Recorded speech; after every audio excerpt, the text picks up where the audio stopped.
Alrighty.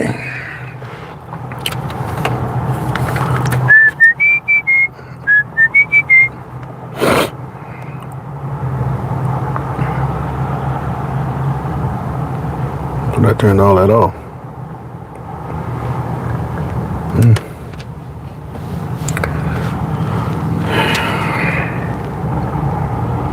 Be hot in here real quick.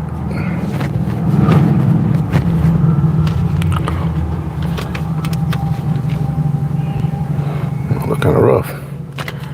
All right, this is Sports for Real with Coach Hall. Got a few minutes. I've been paying attention to what's been going on. The big thing is the NFL draft that just took place. As always, you have some interesting picks, make people scratch their heads, and some great moves by some teams to get players that they absolutely have to have. And we saw some of that too. And always have some controversy as to why one player goes here and why one player goes there over another player that we all assume that they're better than. Well, to cut straight to the point, going into the draft, the big talk was where was Shedeur Sanders going to land.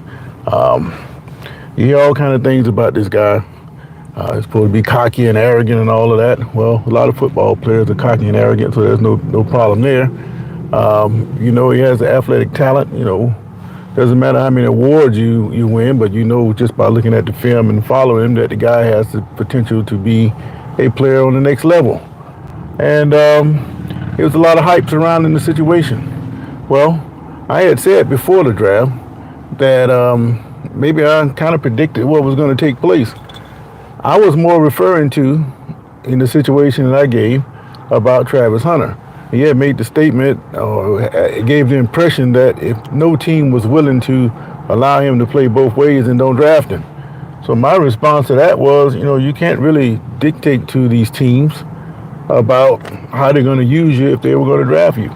Basically, you're still an employee. And you can't go on somebody's job and start dictating what you're gonna do on their job. It doesn't work that way.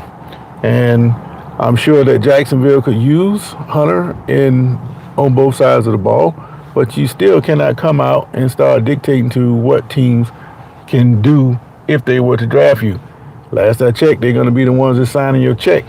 And because of that, I thought that it was a risky maneuver for anybody to come out and say what they would or would not do if you're going to be coming on somebody's job.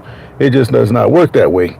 And the bottom line is like George Foreman said, you can't tell a millionaire what to do. Well, if you're a millionaire, you can't tell a billionaire what to do, especially if they own something that's what you want. And because of that, I think Shedeur Sanders' situation falls into the same category. Let me say hello to some of these people. Inspiration, Shepherd Puppy. Audrey, how you doing? 17, I say hi to you, but that's about all I can do. I don't know what you saying, Atlanta Wake. Do you like? No, I don't know anything about what you're talking about. I come here to talk about sports, and that's pretty much it. But back to the Shedeur situation. There's been a lot of talk about why this guy fell to the 5th round. Obviously, he's better than some of the quarterbacks that they have out there that went above them, that went above him. And as I listened to some of the talk, some of the things stood out to me. Stephen A. Smith pretty much blamed Deion for Shedeur falling. In the wider sense, I don't agree with that. I don't think that Deion really have much to do about his talent-wise. I think maybe some of the things he said may have off-put some of the teams, and I'll talk about that in a second. But Stephen A. put the blame squarely on Deion. I'm not quite sure the full picture of what Smith was trying to say, and more on that later. But I also heard some of the takes from Shannon Sharp and Ocho Cinco. Now, I know everybody's down on Shannon right now. I can't get into that. I really don't want to get into that. I want to talk about his knowledge about the sports. And he gave some insights on his own draft situation and the things he had to go through, because he felt like Shedeur, he got drafted well behind people that he was better than. Say he went to the Senior Bowl and all those Shrine games or whatever else he went to, and he knew who he was up against, and he was better than those players. But those guys got drafted ahead of him, and a lot of times it's because what school you went to or the teams that you played against. It has nothing to do with the individual talent. So timing has a lot to do with that, and that affected Shannon. And Ocho, he agreed. He told some similar stories as well. But of all of the stories that I heard, it was Ocho Cinco is the one that matches my particular viewpoint. I think that they made an example of Shedeur, letting him know that you're trying to come to our league, and you're not going to dictate to us. This was tweeting out that he was going to follow the Manning approach if his son didn't get drafted high enough, or he didn't want to go to certain teams, that he was going to pull a Manning. Well, I don't think that went over too well, and I think the league banded together to show Dion and his son that this is the NFL. We are billionaires and we run these teams, and you might think you have a lot more power than you really do and really don't, and we're going to show you. And I think they did that by dropping his son when he should have been clearly drafted higher than what he was. And it was Ocho Cinco who said that they were proven to a point that, you think it's going to be this way? Okay, let me show you. You got to get yourself back in line with the way we do things, because if you think you're going to come and tell us how to run our thing, it's not going to work well. Now, if you want to turn that into a race thing, let me say this. Even though Manning was able to force his son, instead of going to San Diego at the time, the Chargers, he got him to go to the Giants instead, and I still don't quite understand why you wouldn't want to play for any other organizations, but he was able to pull that off. That doesn't mean that the league owners like that.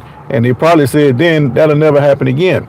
So when Dion started talking about he's going to do a similar track, then yeah, it's going to be the same. It's not going to be the same as what you think. And I think by drafting Shedeur in the 5th round, or allowing him to be drafted in the 5th round, I think they proved their point. JC, how you doing, man? I'm talking about this Shedeur Sanders thing, and how he got slipped down to the 5th round. And I believe he went all the way down to the 5th round because it was a power play by the NFL owner to let Shedeur and Dion let them know that this is our league and we're going to run it how we run it, instead of you trying to dictate on the sidelines. And I really think that's what's going on. And Ocho Cinco, he pretty much said what I'm telling you now. It was my viewpoint, and I said that before Travis Hunter even got drafted. It was the same thing. He's trying to dictate to these people what to do with their team, and it don't work like that. But as far as Shedeur goes, he has the opportunity now to compete. Just like Shannon was saying, yeah, I got drafted behind these people, and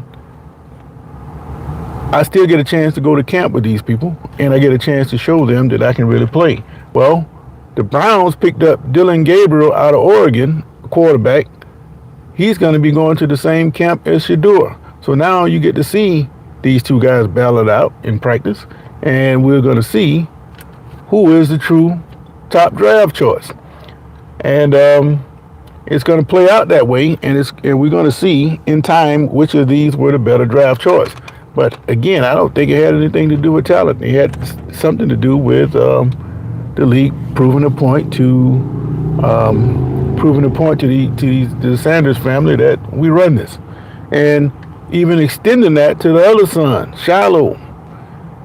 If you think about it, they didn't invite him to the combine. That was a snub right there.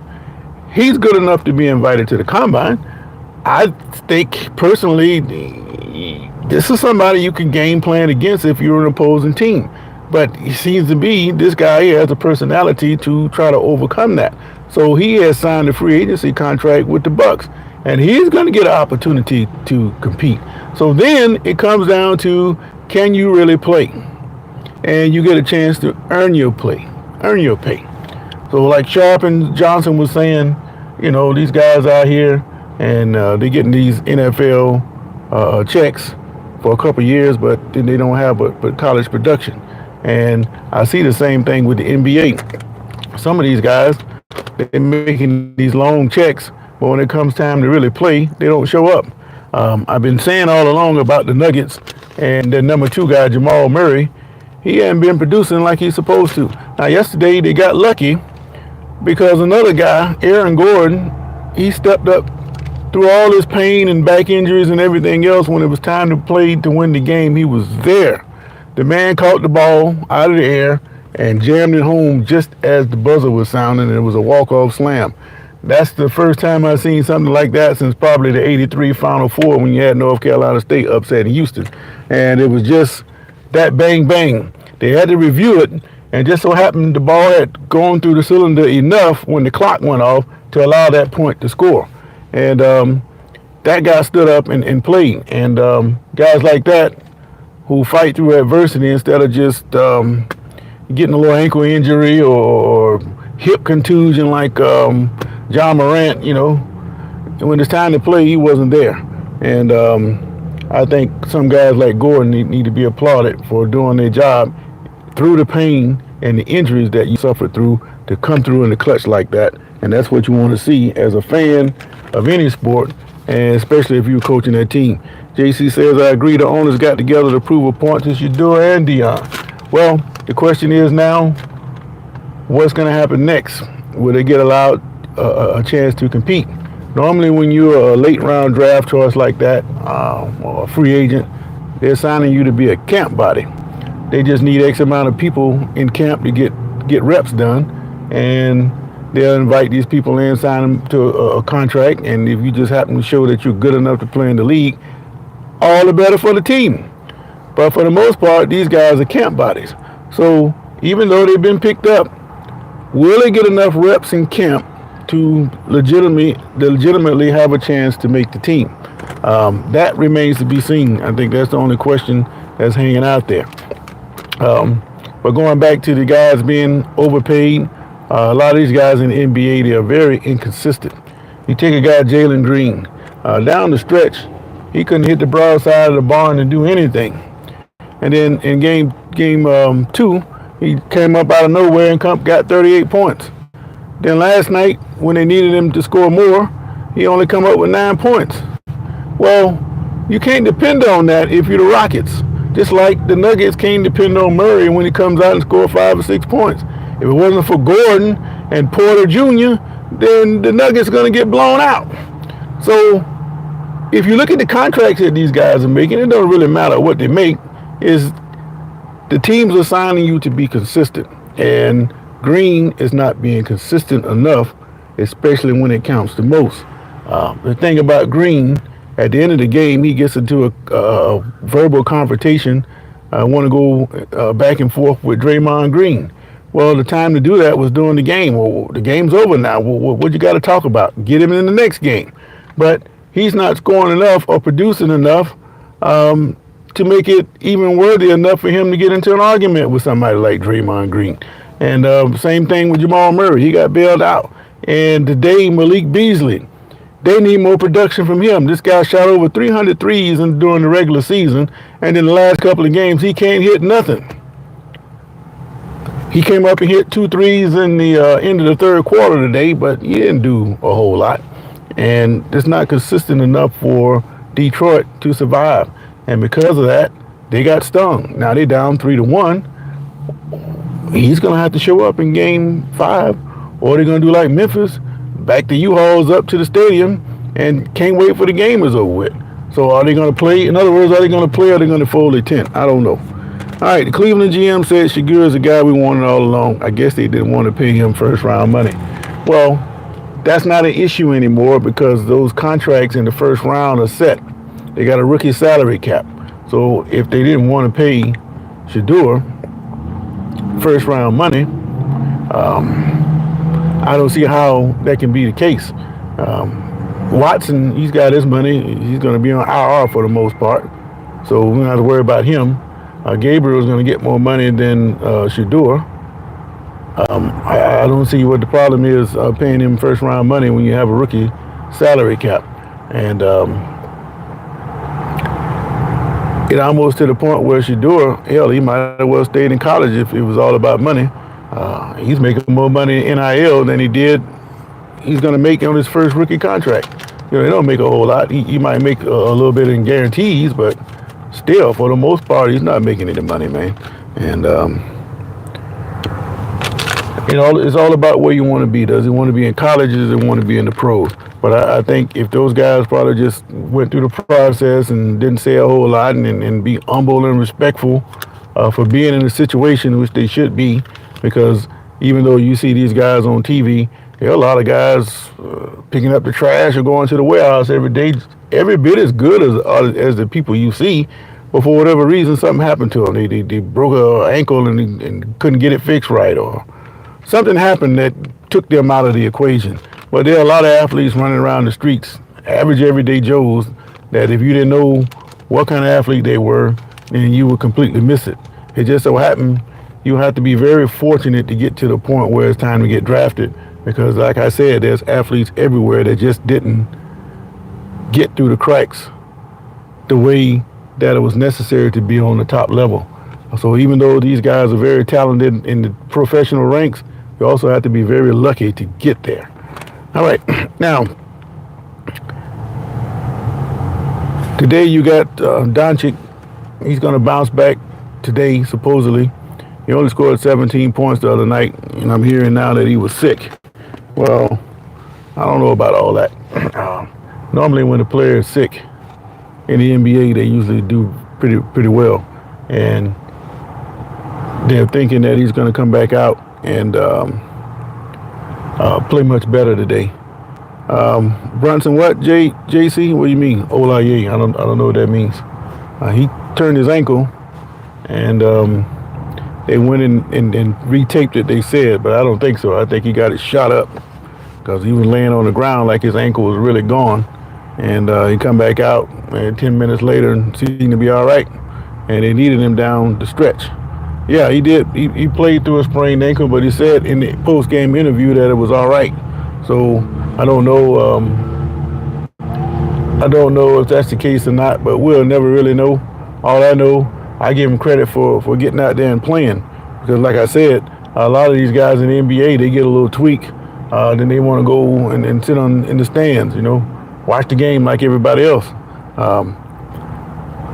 But, you know, let me give them a little credit. You know, these guys are deserving. Most of them are anyway. But that brings me back to the other thing I wanted to talk about. I saw a video the other day on Bill Russell talking about a conversation he had with Michael Jordan. He said Jordan came up to him and said he was coming out there his records. You know how Russell is. He's straight to the point. What records you talking about? He's talking about winning 11 championships, getting to 12 championships during his playing career, to get past what Russell did with his 11. And Russell pretty much told him that the team that you have wouldn't be able to beat the team that he had because his team was deeper. By that he meant he used Paxson as an example. You know, John Paxson hit the shot to win that championship against Phoenix. All during that year, that 93 season, Paxson, he would be left wide open because everybody would run to go double Jordan. Well, the adjustment was to kick it out to the wide open shooter. Sure enough, Phoenix in game 6, all they need is a stop and they win. They push the Bulls to game 7. So I'm thinking everybody's talking about go to Jordan. Why go to Jordan when Jordan's not going to be the guy to beat you? It was going to be Paxson. Paxson was a dead-eye shooter. So sure enough, they will run over there to double Jordan, and they kick it out, and Paxson buries him for the championship. Russell used Paxson as an example. He said that Paxson could make that shot. So Jordan said, what do you mean he couldn't make that shot? Well, he couldn't make the shot because he never would have made the team in the first place. In other words, when there were 12 teams in the league when Russell played, there were, 28 to 30 when Jordan played? So that means the talent has been diluted. And if the talent is being diluted, that means you got a bunch of players in the league that wouldn't make it when the number of teams have been decreased. And I agree. Not saying that Paxson couldn't have made the team. You never know until you get everybody out there and you try them out.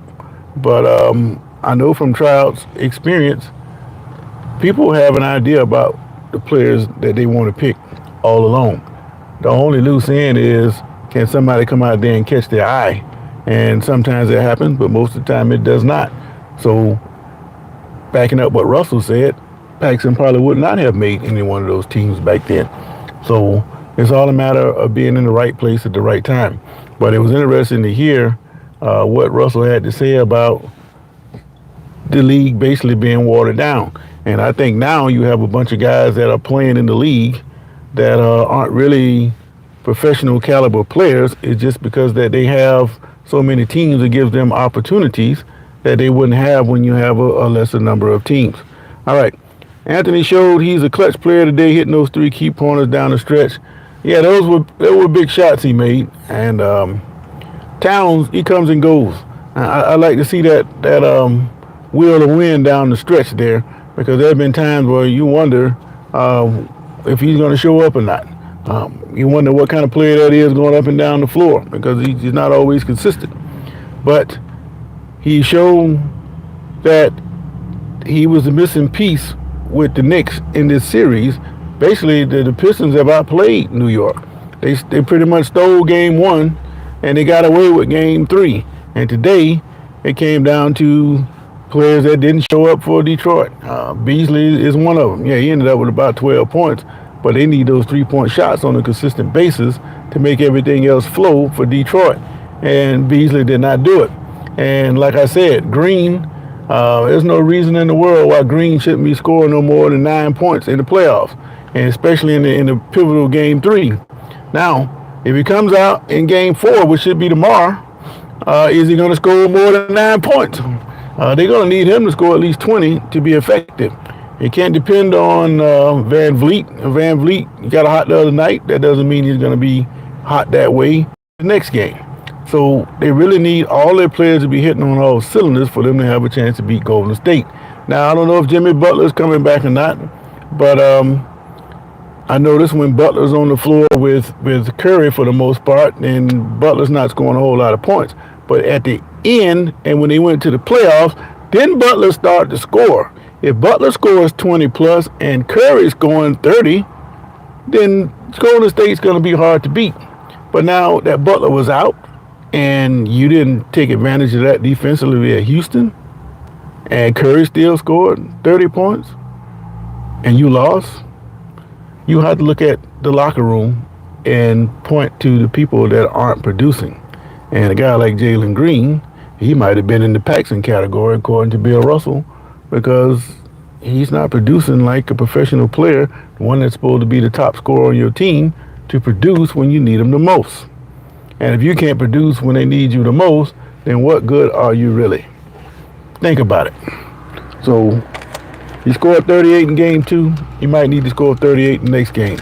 And if he scores 30 plus every game, then of course the Rockets are going to be that much more harder to beat. But if he can't score more than 10 to 15, then they can't beat Golden State. And I don't care how much they try to grab and hold Curry, and even with Butler being out, they just can't do it. Draymond is going to produce well enough to keep his team in the game. Even hit a timely shot or two. He's going to get a timely rebound. Draymond is going to produce.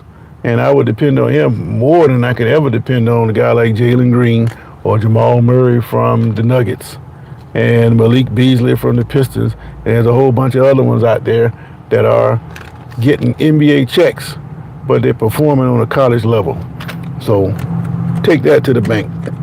But just to recap, it's predictable why not Shiloh, but Shedeur fell to the 5th round. That is the league trying to pull a power play on the Sanders family. But the good thing about it, these guys still get a chance to compete to win a spot. Because Sanders is the high profile, I think he's going to get an opportunity to compete in training camp, especially since you don't have a Deshaun Watson there. They got 5 quarterbacks on that roster right now, and he'll get a chance to play. And when he gets a chance to play, he's going to have to show out. Same thing with his brother down in Tampa. But right now, the average 5th, 6th, 7th round draft pick, they got to find a way to get noticed and not become a camp body casualty like their draft position states. But we know they got better talent than that, and when given an opportunity, they probably will produce. But the question is, will they get that opportunity? It could be another way to say, well, this guy, he wasn't like we thought he would be, and they already put the narrative out there that the Giants say that they didn't want to pull the trigger on him because he come to the interview unprepared. Now, if anybody should know how to prepare for an NFL interview or preparing for a game, it should be a Sanders kid. Deion, if you don't teach him nothing else, he would have taught him how to prepare to play the game. And that's just a question mark that, why would you put that out there on that man? And the thing about it is, if he goes into camp and some of those things pop up, there's a narrative right there. They're going to start believing it, and they're going to put it out there and say, this guy, he didn't make our team because he's not prepared to play. Do you think Cleveland will buy out Watson? No, I don't think Cleveland is going to buy out Watson. I still think Watson is a worthy player for the Browns. Well, with that contract, they can't get rid of it. And he's not going to be playing this year. I think he's out until probably December, January. So don't expect to see him this year unless he comes back like some miracle player. But if he gets a chance to play, he can produce. It's just things have been going bad for him the last few years. And it's not the first time quarterback had things to go bad against them and then turn up in the later part of their career and lead teams to great things. A lot of examples out there for you. But will they buy him out? I think what's going to end up happening is he's going to do what he's been doing, giving money back pretty much to the organization for not producing. Now, it may sound strange that when you get some money to hold on to it and not give it back, but if it was me and I am not producing like I'm supposed to produce and I'm hurt like this and I can't play, I'll restructure my deal too to go get some more players so when I do come back, we'll be ready. Mark Appler says his daddy heard his draft status. Yeah, we talked about that earlier. He pretty much come out talking about he's going to make some calls behind the scenes, and I think he put a tweet out about he's going to pull a Manning move. He's going to pull a move like the Mannings did, where he's going to, don't want to play for certain teams. So that's not good. And it's the same point I made about the Travis Hunter thing. You can't dictate to somebody what to do with their team and tell them how you're going to do once you get there. I think Travis Hunter is the reason why I had said something about that a couple of weeks ago. You can't tell a team, not to draft me if you're not going to play me both ways. They don't have to draft you at all. I mean, you can go out of the league. It's like Tommy Frazier years ago. They say he couldn't play quarterback. He said, well, he didn't say don't draft me, but, he kept on and on about us, the man to play quarterback, and they didn't draft him at all. So Frazier never did play quarterback. Now, one thing about another quarterback, Jalen Milroe, I forget what team picked him up, but they were saying the same thing about him as they were saying about Frazier. He didn't want to change his position, and he was adamant about that. So his draft stock dropped. What saved him was Jalen Hurts winning the Super Bowl with the Eagles. Now you can win a championship with a running quarterback. You got a guy that played at Alabama who was very similar to what Hurts was when he came out of college. Well, maybe we can get him and improve his passing, then we can make him into another Hurts. That's what the thinking is, and that's how Milroe was able to get back to the conversation of being drafted. He lost lots of money. Which one are you talking about? Shedeur still? You're right. He lost money on the rookie contract, but that was capped anyway. He was making more money in NIL than he's going to make in his rookie contract anyway. So he ain't worried about the money so much. It's just the fact that he's not drafted like he thought he was. It's a blow to his ego. Seattle drafted Milroe. They just got rid of Geno Smith. I forgot who they got. Is it Sam Darnold they picked up? So you know how Sam Darnold is. You can flip a coin about him. There's no telling what he might do. So Miro might have an opportunity to get a chance to play. But again, my problem with Miro is you got to stand in there and throw the ball when you have to throw it. He wants to take off and run. It's the same situation that I have with Lamar Jackson. I've been on Lamar Jackson case because when his game is on the line, he's been unable to put it in there. Now, this year against Buffalo, when the game was on the line and he had to take his team down the field, that is the first time I've seen him do that. They scored, was it the touchdown or the 2-point conversion they dropped? He put it there to Andrews and he dropped it. Now, you know that he can do it. He's got to do it continuously. He's a great runner and all that. But I've been saying as a quarterback, you got to stand in there and throw it when you have to throw it. And Jackson finally showed me that. I need to see if he can continue to do it. Miro is in the same boat as Jackson. He's got to improve his passing. Great that you can run. Great that you got speed. But at some point, you're not going to be able to get outside that pocket. You're going to have to stand in there and throw it, man. And I hadn't seen Miro do that accurately enough to say that I trust him to be a high pick. I don't know what round he went, but I know he got drafted ahead of Shedeur, and Shedeur can throw the ball. My problem with him is, can he escape the pass rush?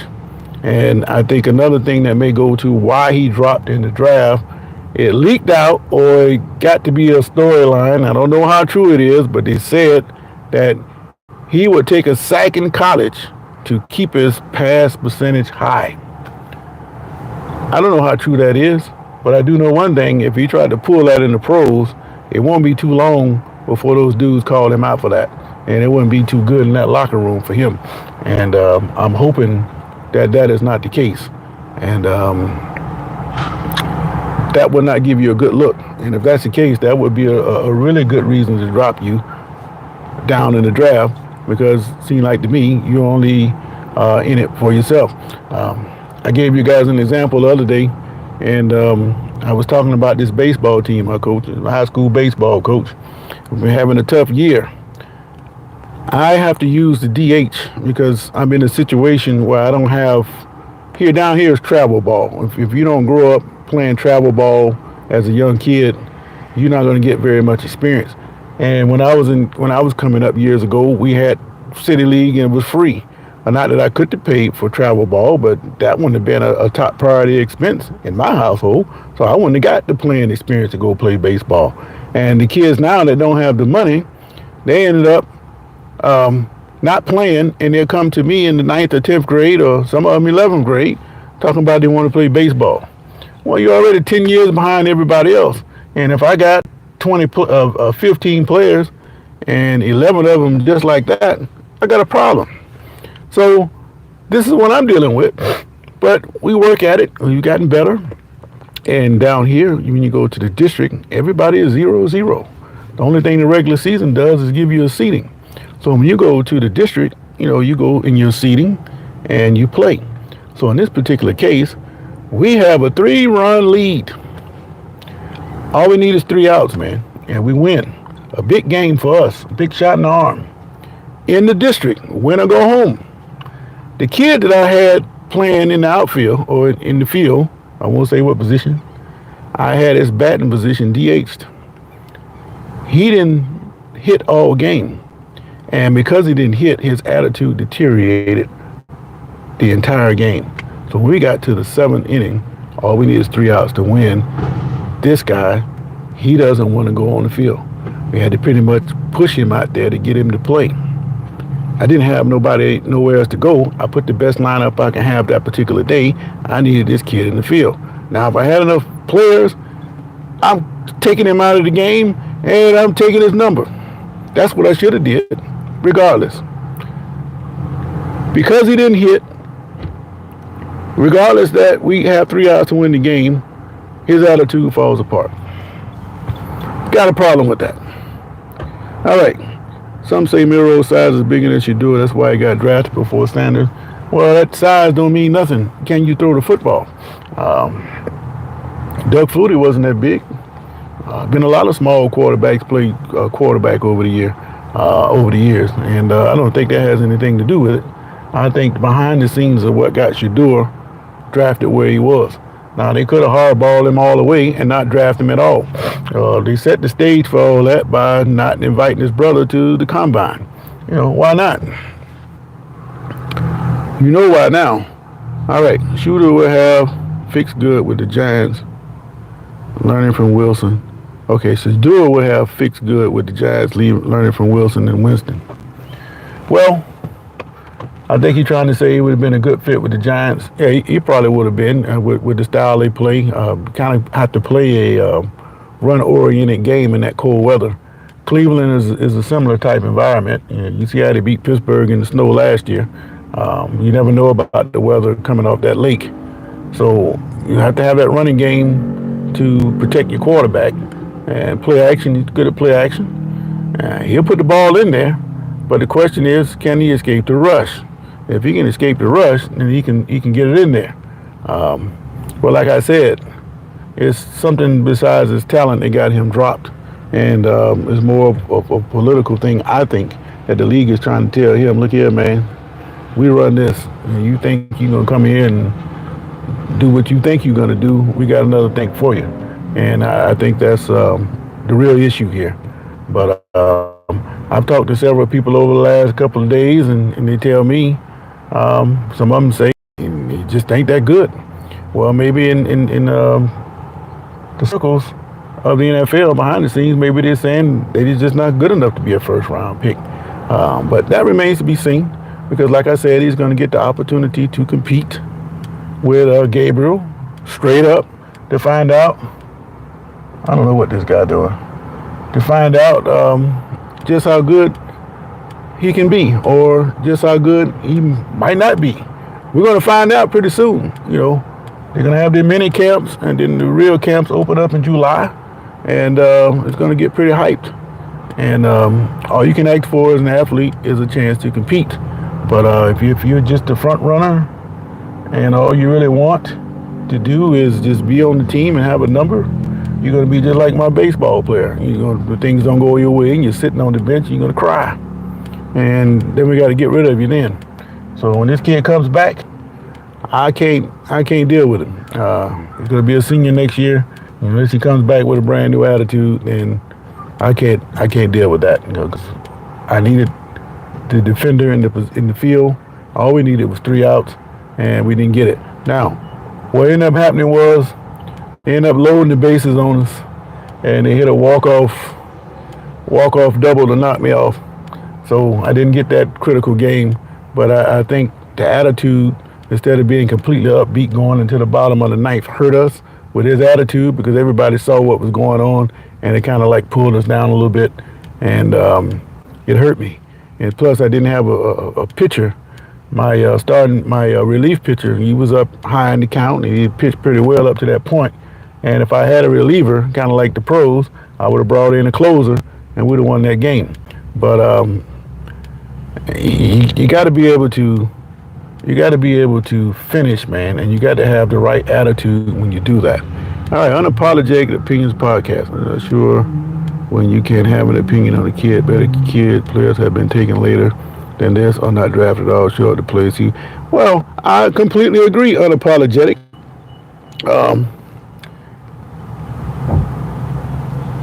I'd said that before you came in. Even though Sanders got drafted in the 5th round, hell, he was drafted. There's a lot of guys walking up and down the street with a whole lot of talent, but something happened to them. Maybe they blew out a knee. Maybe their parents died and they had to go to work. All kind of things happen to great players walking up and down the street.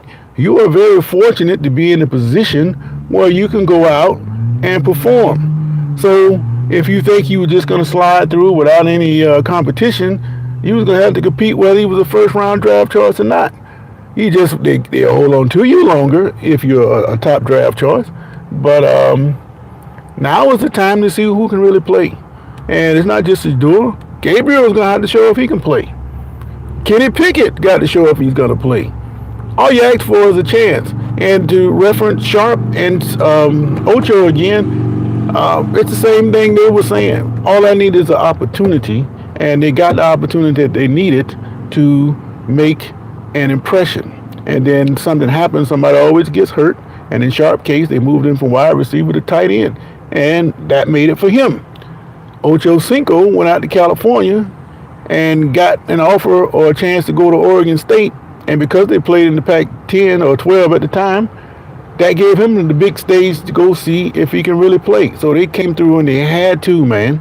And Sanders going to get a chance to do that. His brother's going to get a chance to do that in Tampa. So any rep they get, they got to be out there doing it. There's no more lollygagging. You got to get out there and put the work in, man. And they trying to put the narrative on him that he's unprepared. I disagree with that. I didn't see that. And you know he's got enough talent to get to this point. So it's just a matter of him going out and play. All you need is a chance, man. All right. TY either way, yes. Okay. He should have stayed in school and transferred to Ohio State to play. No, I don't think so. I mean, I don't know how he would be eligible to play in college anyway. They say he had another year, but I know for sure he played 2 years at Jackson State, and he played 2 years at Colorado, and he came after the COVID when they gave everybody an extra year. So I don't know why he was able to get an extra year. Now, that's one thing that the NCAA has to do. They have to stop giving all these players all these extra years. I know that guy, Cam Rising, he got another year. I think he was at Utah like 7 years, and he got one more year. He's going to go somewhere else finally, but he's got another year. How are these guys getting all this extra time is what I want to know. But I want to make one other comment before I got to get out of here. I saw where a guy had sent a comment earlier today about NIL, and he was saying that this is why he doesn't like NIL. I was talking about in that particular talk about Travis Etienne. He went from Florida to his hated rival, the Bulldogs, and it all had to do with the NIL money. So if you have a guy going from Florida to Georgia, that is one of the utmost rivalries in college football. And if that's not enough to stop you from transferring, if the money is that good, then hell, you don't have anything anymore. So all these fans that get into fights at the stadium and all of that about your team, hell, the players don't even give a damn about the team. So what are you arguing about? It don't make a whole lot of sense to me. And NBA is showing you that, all they care about once they sign that contract with this load management stuff, it ain't about necessarily if you win or not. It's about getting the contract and being straight because they're guaranteed. NFL, not quite so because they don't have the guaranteed contract. But once the NFL get guaranteed contract, you're going to see the same kind of thing that's taking place in the NBA. But back to the NIL, I told you guys before that I do ride share. And I picked up some interesting people in the sports world. About in March, I think it was, I picked up, what's his name? Rasheed Mathis, his mama. I picked his mama up. And I didn't know it at first. I ended up picking it up again a couple of days later, and we got talking about sports. And that's how I figured out, she told me that that's who her son was. And 2 days ago, I picked up a guy who's the father of one of the running backs at the University of Texas. I will call his name, but I don't know if he wanted me to do that, so I won't do that. But hopefully I get a chance to have a conversation with him, and we'll go from there. But he gave me some insight into how NIL works because his son is getting some heavy NIL money with the University of Texas. And I asked him all kind of stuff, and he gave me some information about how things go. But one of the questions I asked him is, your son going to be one of the ones bouncing around from program to program? And based on the kind of money he was talking about, I don't see the need why a player needs to keep bouncing around from point to point. I mean, how much money is enough? And back to what Mark Appman said about Shedeur staying in college. Yeah, he was making more money in NIL in college. At fifth round draft choice check, he don't get much money for that. But he's not worried about it because he's been making a whole lot of money, which is the point I've been making all along. Why be in a rush to go to the pros when you can make a whole bunch of NIL money? I stay right where I am, especially if I like it. But I know one thing: if I'm a Florida Gator, I'm not going to Athens, and if I'm Texas, I'm not going to College Station. And just no loyalty anymore about anything. It's all about the money. And I think as much as I like college football and all sports, I think what's going to happen is that it's going to ruin the sport overall. And I think Congress is going to have to step in because there's really no rules into what can go down with NIL. Now they try to come up with all these different clubs, like the Texas A&M had a program where they were going to have the funding come from the boosters, pretty much funded that way. Tennessee has got it where they adding a surcharge to their tickets to get it paid that way. So there's all kind of creative ways for these people to get all this NIL money. All right. Well, David Hatch, appreciate you liking the show, but you can keep the other part of that. Do you think he fell in the draft because of a lack of talent or the lack of a good agent? Well, I don't think the agent has nothing to do with it. But I did hear that agents do get background information that could help a player out, like what they are really saying about you behind the scenes. And I'm not sure if he has an agent, but I know his brother had to use an agent to sign as a free agent. From what I understand, he had an agent to do that for him. But if I was him, I would use my dad as an agent. I mean, who knows the game and how things work better than him? So I would probably say no, he didn't have an agent. He's probably got it by his dad. That's my point. But I think he failed because they're talking too much trash, Instead of being humble about the situation, he's talking about what they want and I'm not going to do this and forget the combine. I'm going to have my own little combine and things like that. Going outside the system, in other words, trying to create things advantageous to them, which is nothing wrong with trying to find something that's advantageous to yourself. But if you skirt the system completely, then you're going to become an outcast. And I think the league is coming out and trying to make a point of, we're controlling this. And I don't care who your dad is or what he did. This is how we run things. And either you're going to go our way or we're going to show you that you got to go our way or we're going to go in a different direction. That's what I think. I'm hearing his dad was his agent. I know he was a great player, but we may have heard his son, kind of like how RG3 dad sabotaged his career. I'm not overly sure about the RG3 thing. I think RG3 injuries is what derailed him. He was off to a pretty good start, and injuries caught up to him. I think he would have been a lot better had he not started getting all those injuries. But Deion, I don't think it had him as him an agent. It's really not necessary because you're going to get a rookie contract and they're on the salary scale. What hurt him was the way he talks trash, the overconfident kind of thing, making sure that, the dog, as he was always fond of saying, hey, that dog get him. Yeah. Hey, man, pardon me for a second. Get my glasses.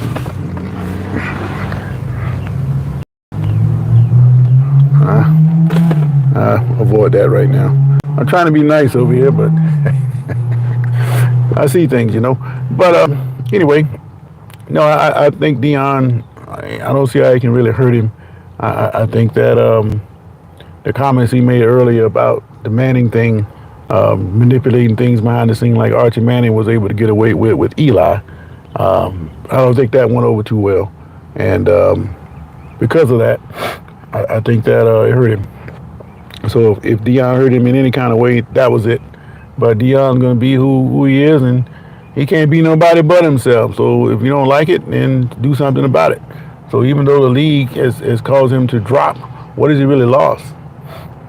He still has an opportunity to compete. He's still going to make money. He's made money in NIL. I'm sure he can get money if he didn't have it from dad. So what has he really lost? He still has the opportunity to compete.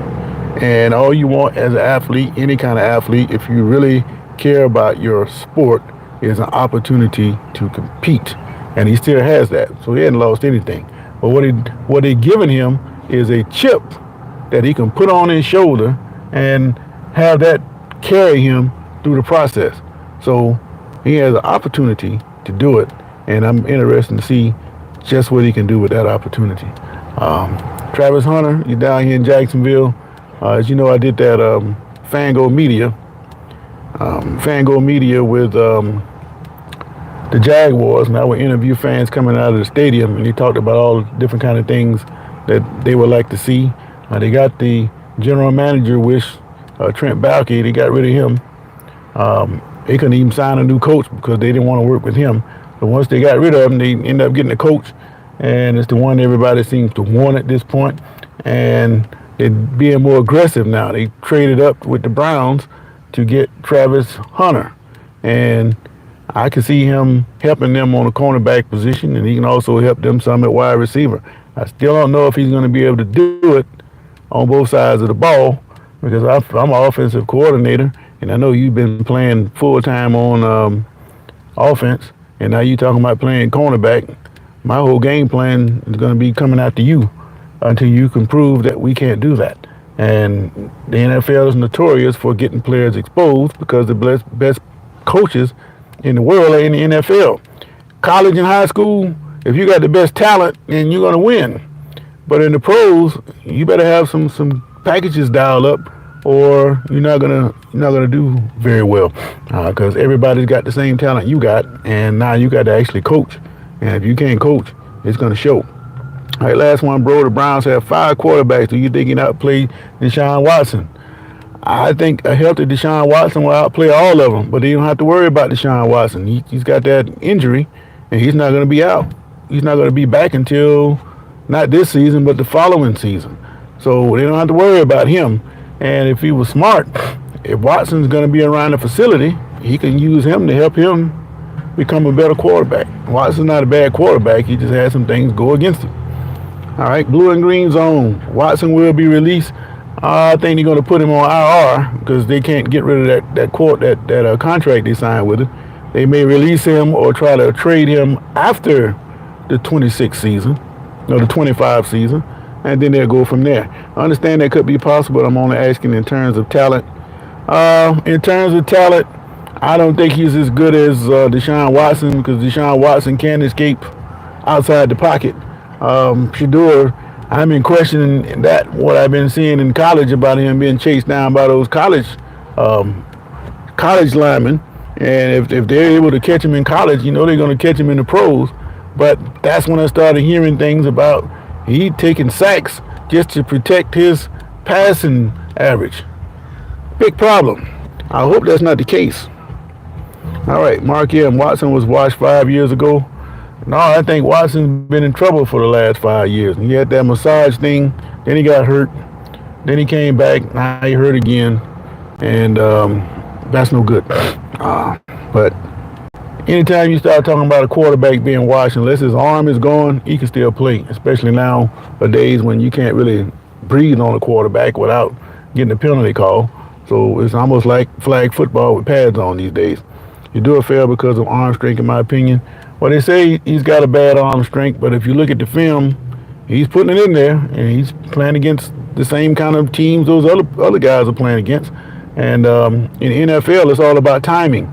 And another thing about throwing the football, you have to, what's the word I'm looking for? Not project.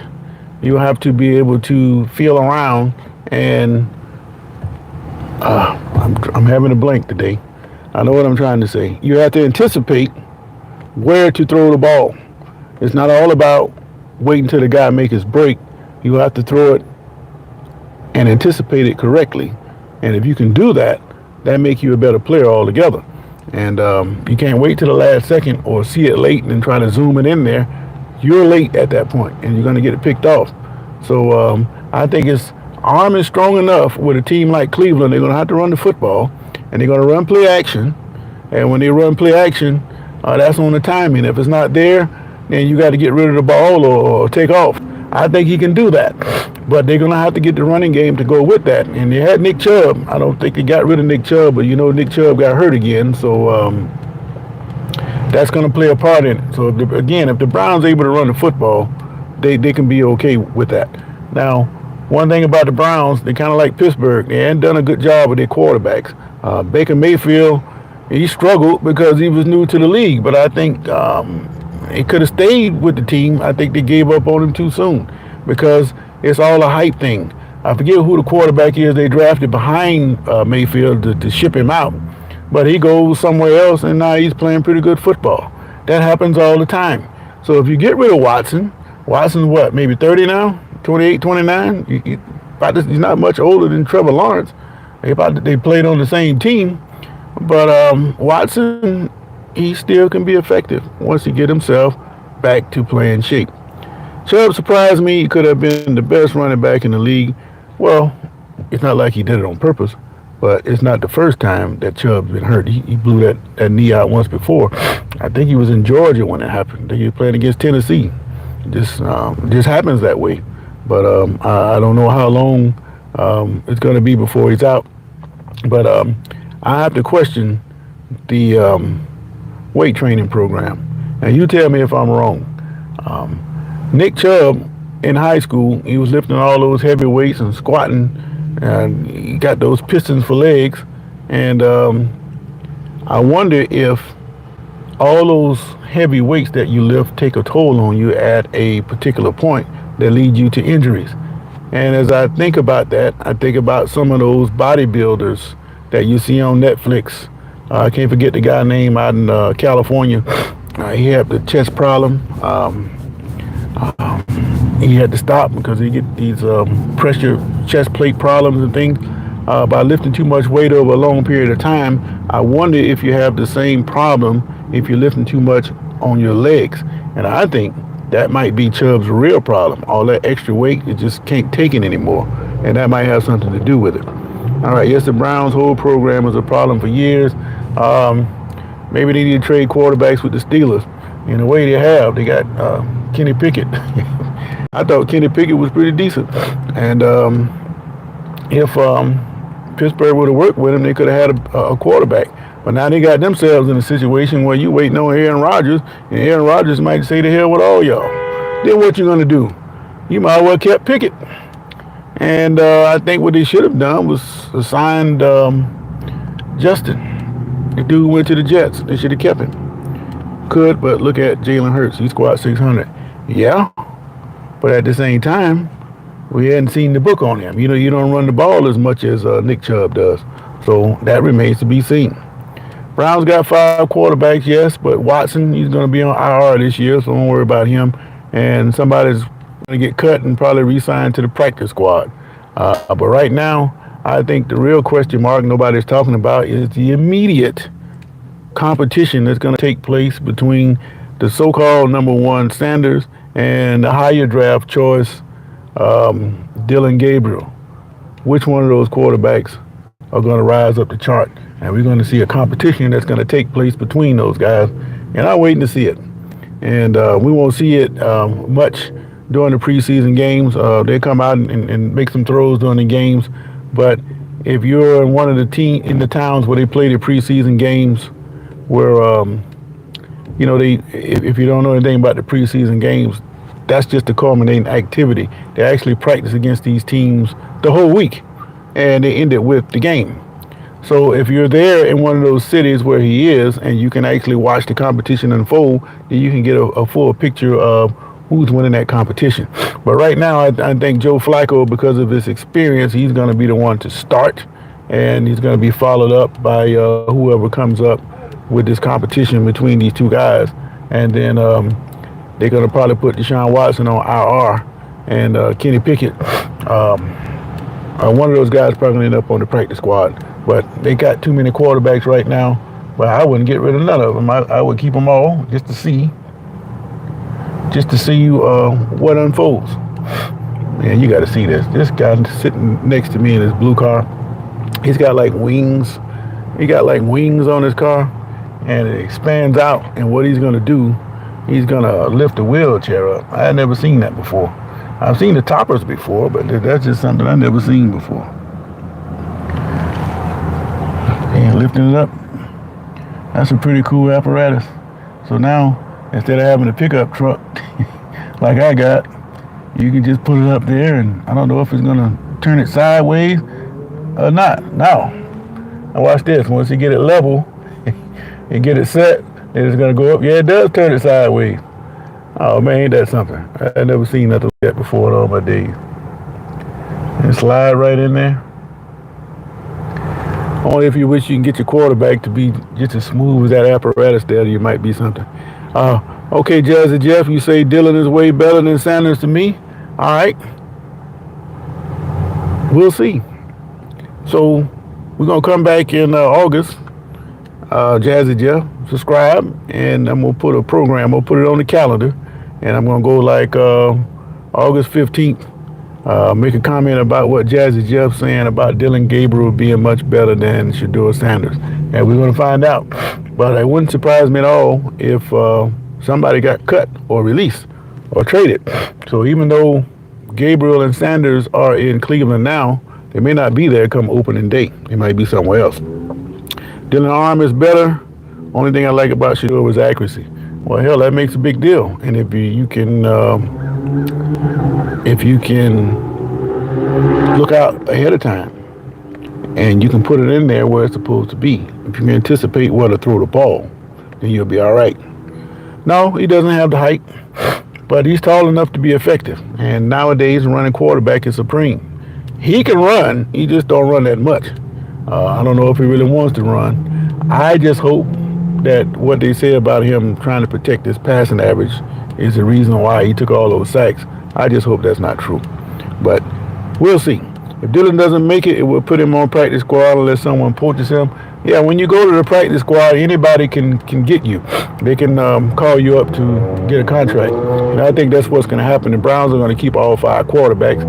They're going to keep Watson. They probably put him on IR. They can't just release him because they're on the hook for all that money. They got to get some value out of him. So he's going to go on IR, and one of them is going to go to the practice squad, and that's when they have the opportunity to, matter of fact, to get to the practice squad, you have to be released, then re-signed to the practice squad. So while you're released, somebody's probably going to jump in and take them. So neither one of them probably end up in the practice squad in the end. All right. So just to recap, when talking about Shedeur and why he ended up in the 5th round, like I say, I came up with the idea that they're going to prove a point that you can't tell a billionaire what to do. You know, just like George Foreman said, you can't tell a man with $1 million what to do unless you got more money than he got. Well, a millionaire can't tell a billionaire what to do. And even though Deion's a millionaire, I don't know what he got, but I know he's got $1 million at least. You make that in Colorado.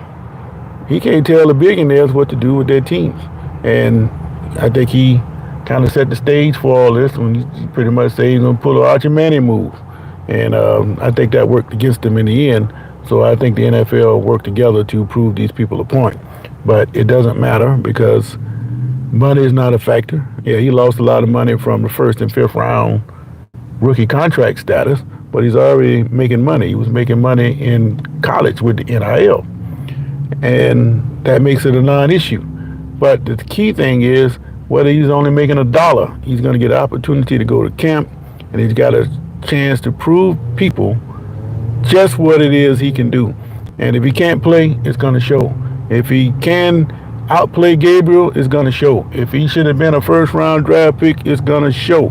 All it takes is the basics. Get out there on the field and show us. All right.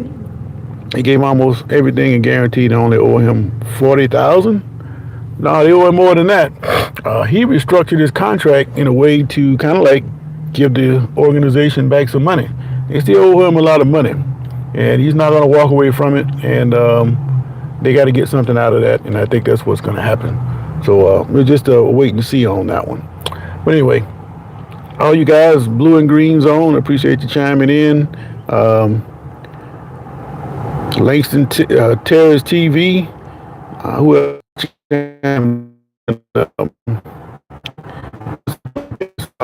Mark M, appreciate it. Jazzy Jeff, you say as a backup quarterback, okay. 2B continue. I guess that's 2B. 2B. And let me find this podcast real quick. David Hatch, Unapologetic Opinions Podcast. I'm gonna go check you out on Unapologetics, and Maybe we can hook up on something. I appreciate you stopping in. For everybody else, I hope you like and subscribe. I usually come on in the mornings right before I have to go to work, sometime around 6:30. Give you my early morning takes, about 15 minutes maybe, and go from there. But like I said, I appreciate you guys chiming in with me, and I'm gonna go watch a little of this NBA playoff basketball. But if you guys didn't know it, you can hear it from me first. Basketball is just something to do until football comes back around, and that's why football, even though it's not the playoffs, the NBA draft is probably a bigger deal than the NBA playoffs, and that's not good for the NBA. Really, the only thing good about the NBA is they have guaranteed contracts, and the guys they're making a whole lot of money. So if you're fortunate enough to be in that position, God bless you. But football is where it's at. So until next time, you guys have a great day. And check me out in the morning. This is Sports for Real. I'm out. I should have did a poll is what I should have did, but I didn't. All right. Have a great day.